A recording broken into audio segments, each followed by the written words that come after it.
Assalamualaikum warahmatullahi wabarakatuh and hello everyone. Good morning. We are from group 9, consists of me, Saadah, Siti Nur Azizah and Rahman. Here we will discuss about material for culture awareness and corpora and material. First is Materials for Culture Awareness by Alan Fulferness and Brian Tomlinson. Kenningsworth's 1984 stated that limitation of the culture-specific coursebook is that it will only be of relevance to students who understand the cultural background in which it is set. To develop culture awareness alongside language awareness, materials need to provide more than a token acknowledgement of culture identity and address more than thoroughly the kind of culture adjustment that underline the experience of learning a foreign language.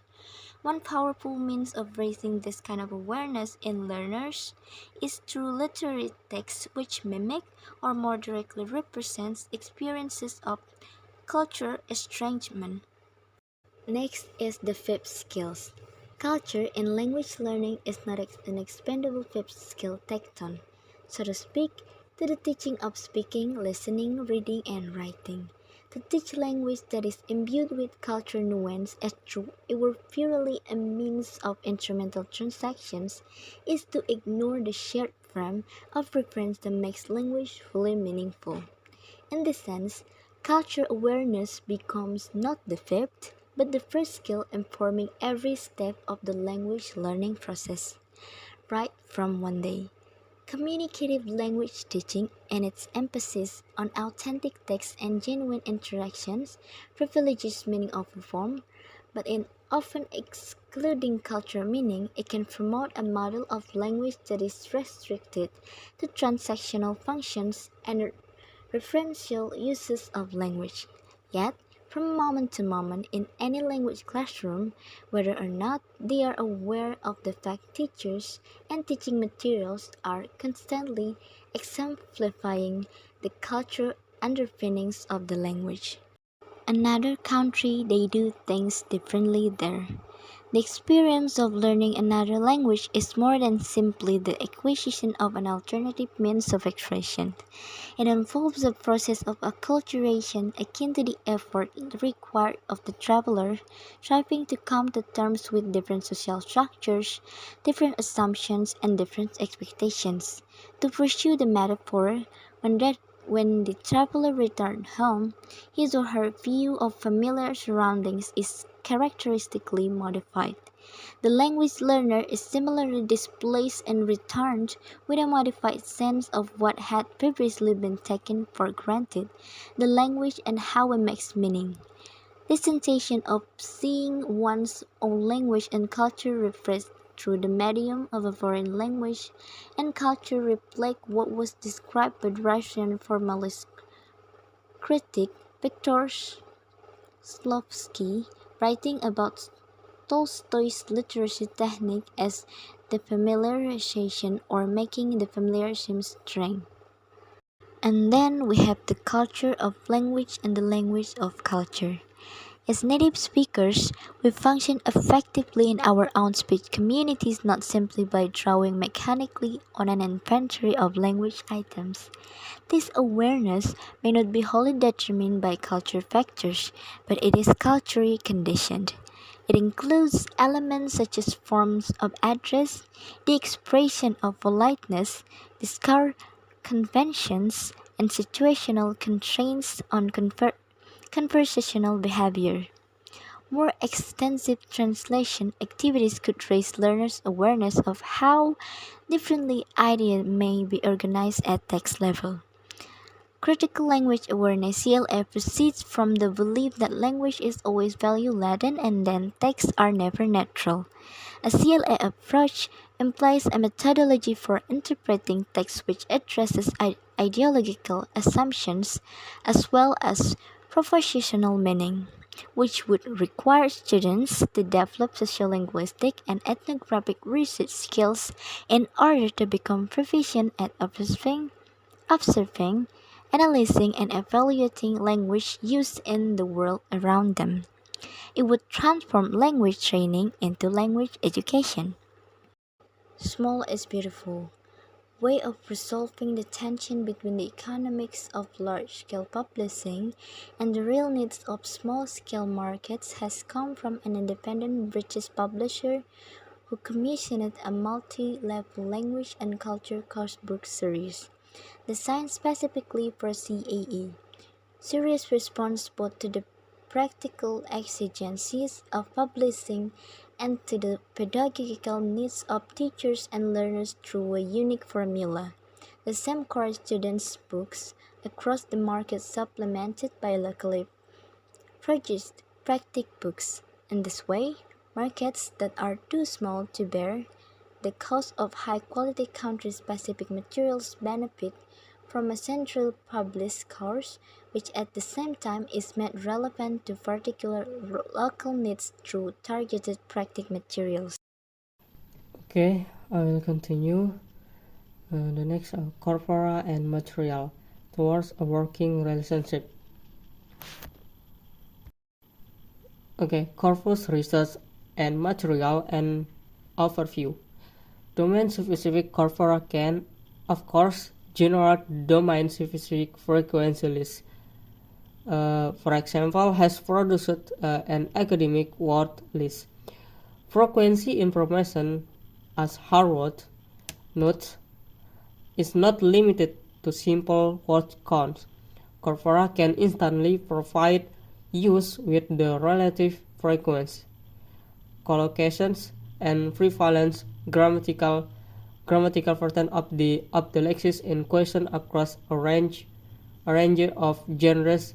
Useful summary of corpus finding which may be relevant to language teaching material is also provided by Kik, who notes that insight into the frequency of linguistic features, the relationship between patterns and meaning, and the variation of language use across registers are now available to language teaching researchers. Next, corpus, insight, and language teaching material. Corpora, lexis, and language teaching material. Koprowski notes that corpus research has made some impacts on coursebook in that many now focus more on multi-word items than was previously the case. Koprowski appears to acknowledge role for intuition and experience in the selection for multi-word items. He points to two specific weaknesses in the three course book he studied in depth. Number one, the first, there is too much focus in multi-word item of one type. He points out that in the three course book he surveyed, the emphasis was far more heavily in simple collocations rather than, for example, on phrasal verbs, binomials, or longer fixed expressions. The second, multi-words items seem to be fitted around structural items in the syllabus. He notes, for example, that in one of the course book, he surveyed phrasal verbs were grouped according to the particle. For example, out or up. Corpora, grammar, and language teaching material. A number of commentators have referred to the difference between grammatical description or prescriptions presented in coursebook and grammatical description based on corpus evidence. For example, speak of a kind of school English which does not seem to exist outside of the foreign language classroom. Romer speaks of considerable mismatches between naturally occurring English and the English that is put forward as a model in pedagogical description. More specifically, in a survey of ELC textbooks found the progressive verb forms were presented more prominently than their corpus attested frequency was appear to warrant. Romer also cites research which shows the corpus attested use of modal verbs if clause in the present perfect differs significantly from the use of the structures present in course book. Corpora and the integration of lexis and grammar. Consider the case of verbs followed by the to infinity, arguing the most common verb infinitive pairs can be grouped into general meaning categories. The first one or need verbs is hope, like, need, want, envy, wish. If a verb, attempt, fail, manage, try. Begin or continue verbs, begin, continue, start. Some verbs, ever, appear, some, and tend. Corpora, discourse, and language teaching materials. Two criticisms have been made of course book in terms of discourse. They fail to account for the way words and structures are used in discourse, and they misrepresent the nature of real-life discourse. As an example of how coursebook can fail to capture the way words are used in discourse, concrete cite the treatment of talk in coursebook. Only 1 to 4 ESL textbook cover the use of talk as linking adverbial at all, and that books list it only as showing contrast, not consension. None of these books have an example of talk to solve this disagreement. Scotton and Branston made a detailed comparison of real-life direction-giving and direction-giving dialogues in coursebook and found that most textbook direction-giving dialogues contain only 3 parts: a request for direction, a set of direction as the response, and a statement of thanks from the direction seeker. Real direction giving contains more parts and certain distinctive discourse features, at least if the directions are more than a few words. The next reservation about corpora and language teaching materials. Given the ever-growing international use of English, the relevance of native speaker model of English has been questioned. Prodromo and Jenkins on the ground that such models perpetuate the hegemony of the native speaker in ELT. Gavioli and Aston and Timmis argue that a compromise position is possible where native speaker authenticity can be an important point of reference of learners without requiring them to defer to the norms of the native speak. Corpus research and materials into the future. In addition, there have been calls for learner corpus informed grammar of English, which take into account the typical grammatical difficulties faced by specific groups of learners.